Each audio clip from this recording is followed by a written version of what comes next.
Alright, one of our readers asked us to see if we could post some video on the fly fishing, or the gear that we use when we go fishing on the Blue River.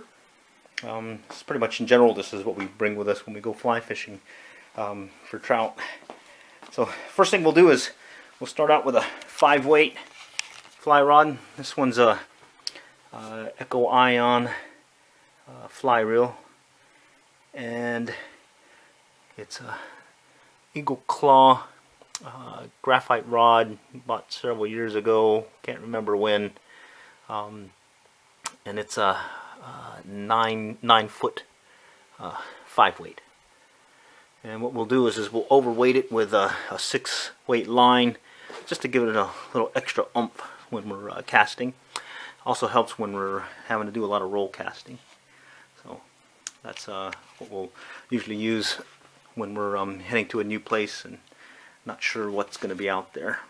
And then we also have two 4-weights.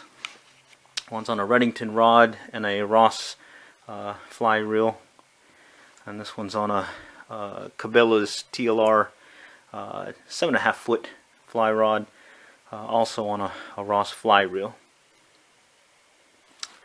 And then as a backup, we keep two things ready. Actually, one thing ready. We'll either bring a little 3-weight from Cabelas, we picked up way back when.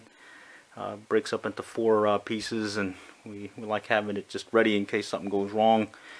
And in other cases, we'll just bring our Tenkara rod that we bought on a whim way back when also. Alrighty, so that's our setup. 5-weight, 2 4-weights, and then some backup rods. Also, we'll bring some spinning gear also on occasion when we're not sure if they're going to be biting on the fly, so we'll shift over to that. Alright, here's some other gear that we bring when we go to the Blue. We'll bring some boot waders, some wading shoes. We like the ones with cleats on them. And bring ourselves, we also do some kayaking and like to put our wallet in this deal so that it doesn't get wet.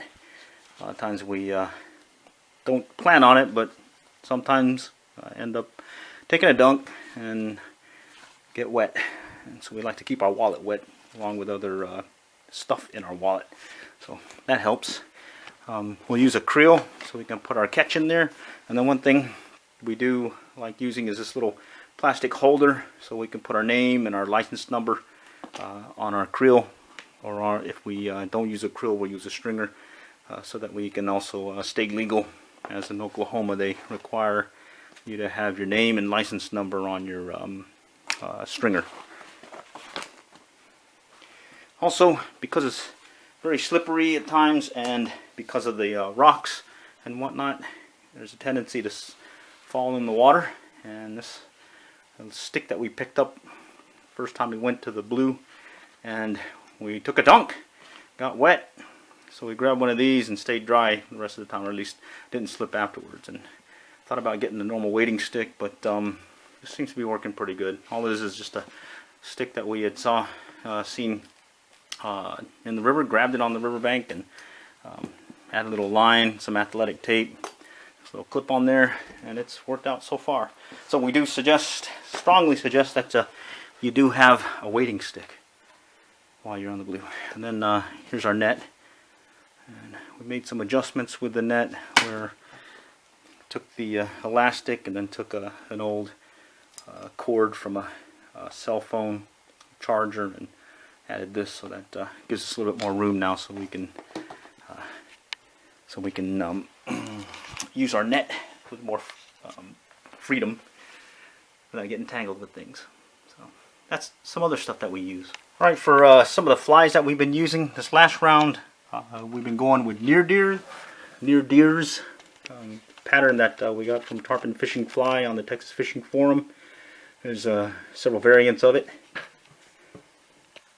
and basically olive with a hackle, grizzly hackle, and some dubbing.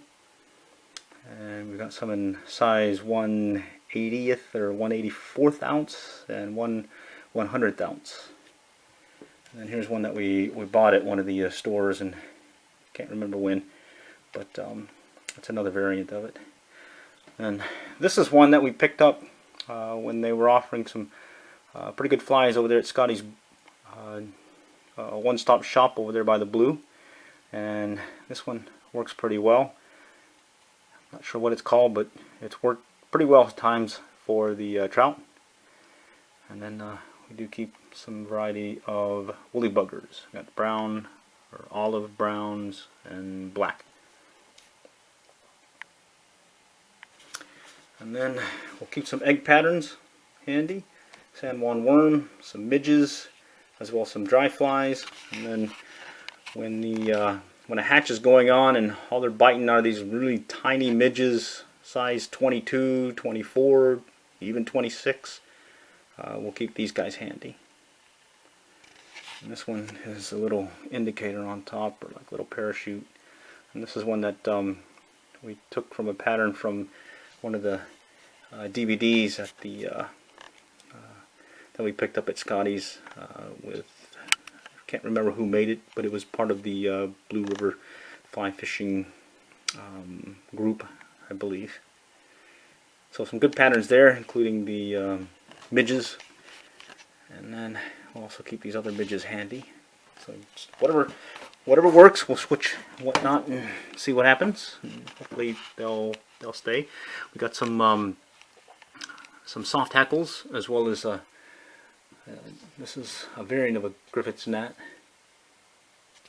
and that's worked at times when they're hitting on top. And then we do keep some various nymphs, copper johns, pheasant tail nymphs, prince nymphs, and this is a flashback variety. And then we'll definitely keep some gold rib hare's ear, bead headed as well as weighted, various sizes. And then we'll keep a Guadalupana handy. And that's pretty much what we bring with us when we go to the Blue. We do have some other flies, but for the most part we'll just shift over and see what works. Some days they want olive, some days they want brown, sometimes they want black, some days they just don't want anything. And we'll switch over to some power bait if need be, and do some bait fishing.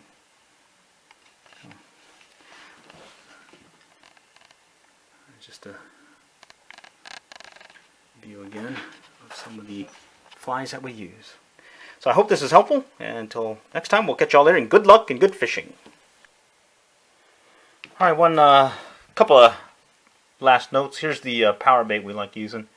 Power bait extra scent glittered trout bait in rainbow. So it's got the green, the chartreuse, the orange, and that seems to cover the different colors of power bait. It doesn't have the pink, so you'll have to get that one separate, but we find that this seems to work good for most places. And then we definitely like having our polarized sunglasses. These are some cocoons we picked up several years ago that work really well and help in seeing the fish in the water, and also seeing those underwater things like submerged rocks that you can step on, as well as holes that you want to be careful when you step through. So that's pretty much some other things that we want to bring up in this video. Alright, so thanks again for stopping by, and we'll catch y'all later, and good luck and good fishing.